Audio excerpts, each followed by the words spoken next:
اللهم صل على سیدنا محمد و آلہ و عترتہ بعدد کل معلوم لک۔ ذہنوں میں یہ سوال اٹھتا ہے کہ یہ پتھر فائدہ دیتا ہے، فیروزہ پتھر ہے، پہننے کو کوئی فائدہ ہے، اور کون سے نقصانات ہیں اگر اس کو پہنا جائے؟ آئیں اسی پر گفتگو ہونی ہے۔ اگر آپ چینل پر نئے ہیں تو ویڈیوز وزٹ کیجئے، اور اگر اچھا لگے، کوئی بات اچھی لگے تو ضرور سبسکرائب فرمائیے گا۔ اللہ آپ کا حامی و ناصر ہو۔ آئیں ویڈیو کے ٹاپک کی طرف چلتے ہیں۔ کیا پتھر از خود فائدہ دیتا ہے؟ جی ہاں، پتھر فائدہ دیتا ہے اگر وہ حجر اسود ہو، کیونکہ اس کو رسول خدا نے چوما ہے۔ ہاں جی، اس سے ایک بات بھی ثابت ہو گئی کہ اگر حجر اسود ہو تو وہ فائدہ دیتا ہے، اگر حقیق یمنی ہو تو فائدہ دیتا ہے، اور وہ حقیق یمنی جس پر حضور نے اپنی مہر نبوت جس کو بنایا، وہ پتھر فائدہ دیتا ہے۔ وہ حجر اسود فائدہ دیتا ہے جس کو حضور نے چوما ہے۔ میں آسان کر رہا ہوں، اور کوئی یہ کہے کہ جناب فیروزہ پتھر از خود فائدہ دینے پر قدرت رکھتا ہے، تو نہیں میرے عزیز، کوئی بھی پتھر از خود فائدہ دینے پر قدرت نہیں رکھتا۔ میں بڑا آسان جملہ کہہ رہا ہوں۔ ہاں جی، اللہ نے، ذہنوں میں یہ سوال آتا ہوگا، جی اللہ نے اس میں برکت ڈال دی ہے۔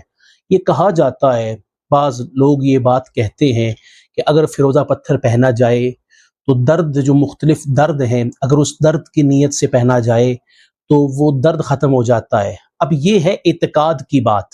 میں بڑا آسان جملہ کہہ رہا ہوں، نہ میں آپ کو لمبی باتوں میں ڈال رہا ہوں، میری کوشش ہے کہ اس چینل پر بات ٹو دا پوائنٹ ہو۔ اگر تو آپ اعتقاد کر رہے ہیں کسی عام پتھر پر، تو نیچے پڑا عام سا پتھر میں فائدہ دے گا، میری بات سمجھیے گا۔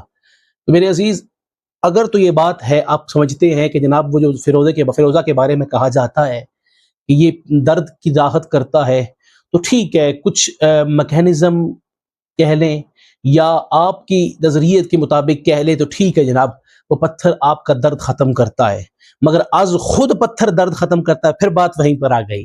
آپ میری شاید بات سمجھے یا نہیں سمجھے میرے بھائی، آپ کا اعتقاد اس کے ساتھ جڑا ہے۔ اگر آپ کا اعتقاد ساتھ نہ جڑا ہو تو پتھر فائدہ نہیں دے گا۔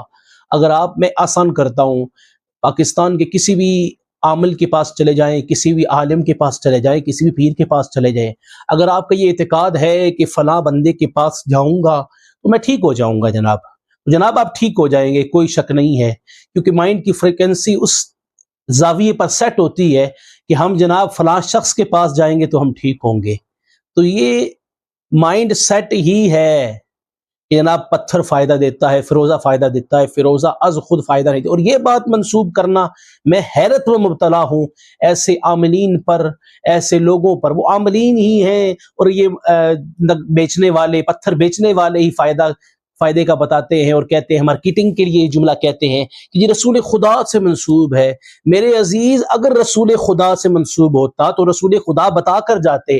آپ کے ہر فائدے کی چیز رسول خدا نے بتائی ہے، آپ کے ہر فائدے کی چیز امام الانبیاء نے بتائی ہے، تو بتا کر نہیں جا سکتے تھے کہ فلاں پتھر فائدہ دے گا، فلاں پتھر فائدہ دے گا، فلاں پتھر فائدہ دے گا۔ ایک ہی پتھر جس کو حضور خود چوم رہے ہیں وہ فائدہ دے رہا ہے، اور وہ اس پر بھی صحابہ کہہ رہے ہیں کہ حضور نے چوما ہے اس لیے ہم چومتے ہیں، ورنہ پتھر سے ہمیں کوئی سروکار نہیں۔ تو میرے عزیز، یہ کہنا حضور نے حقیقی یمنی پہنا تو اسے مہر کے طور پر پہنا، وگرنہ حضور سے اس کے علاوہ کوئی پتھر ثابت نہیں ہے، کیونکہ حضور پتھروں کے بت توڑنے کے لیے تشریف فرما ہوئے ہیں۔ اور ابھی بھی آپ کا اعتقاد اسی طرح واپس پلٹ جائے، پھر آپ کی مرضی ہے۔ آپ کا اعتقاد خدا اور مصطفیٰ پر ہونا چاہیے، خدا کی ذات تعالی پر ہونا چاہیے، مصطفیٰ کریم کے صدقے آپ کو مل رہا ہے تو ان پر ہونا چاہیے۔ اللہ کرے آپ کو آج کی میری بات سمجھ آ جائے۔ نقصان کیا دیتا ہے؟ ہاں، آخری بات اس حوالے سے، یہ پتھر نقصان کیا دیتا ہے؟ فیروزہ پتھر، میں اس پتھر کے حوالے سے مزید ویڈیوز نہیں بناؤں گا، اس لیے کہ یار از خود پتھر کہاں فائدہ دیتا ہے؟ نقصان کیا دیتا ہے؟ جی میں بتا دیتا ہوں۔ نقصان یہ دیتا ہے کہ آپ کا تقوی ختم کر دیتا ہے، آپ کا توکل الی اللہ ختم کر دیتا ہے۔